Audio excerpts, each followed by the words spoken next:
Alright, listen, you gotta hear me out on this one. Never ask me to drive anywhere where I don't have a GPS. And from the title of this video, you probably already know the reason as to why I'm saying that. Yes, it is because I am directionally challenged, and I've known for a while, but I was extremely aware of it recently at work. So I'm up at the registers with one of my close coworkers, and another coworker whom I can't really remember who it was. Sorry. But we were talking about how I have to commute a super long way for work. Someone asks, "Where do you live?" pointing in different directions. I respond with, "I don't know." That's when my coworker friend gives me that look. In my head, I already knew what that look was. She was probably thinking, this dumb bitch doesn't know what direction she lives. But what she really said was, "You really don't know? It's south from this town for sure, but I just don't know what direction to point." She asked me if I knew about the whole "the sun rises in the east and sets in the west" thing.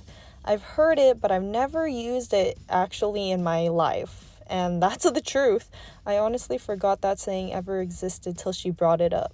And that situation inspired me to make this video. So welcome to what it's like to be a directionally challenged person. Leedles version again, of course, because I'm not trying to generalize.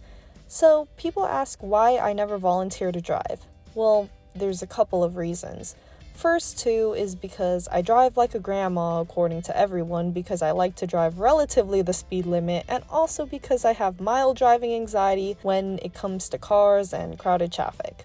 But the biggest reason is because I don't know where the flip I'm driving. I always say it's better if you drive because it'll be easier than trying to tell me all the directions.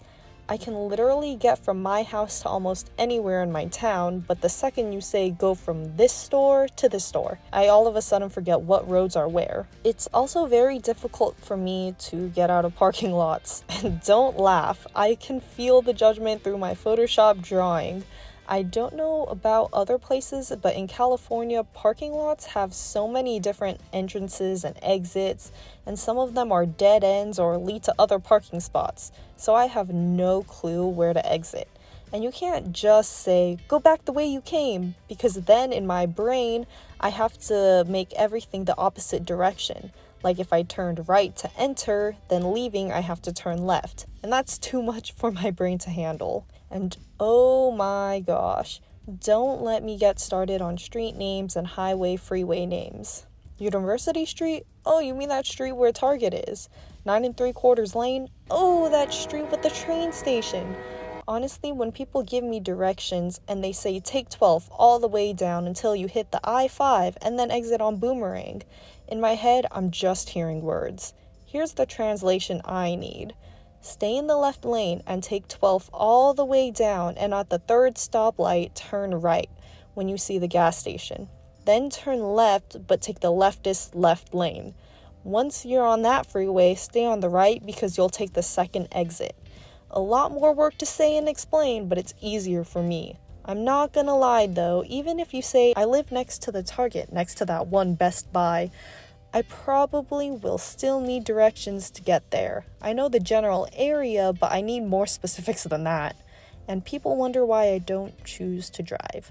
So just FYI, if you ever drive with me and I turn on my GPS for a location that's 3 minutes down the street with like 2 turns, don't judge me because I probably don't know it was that close.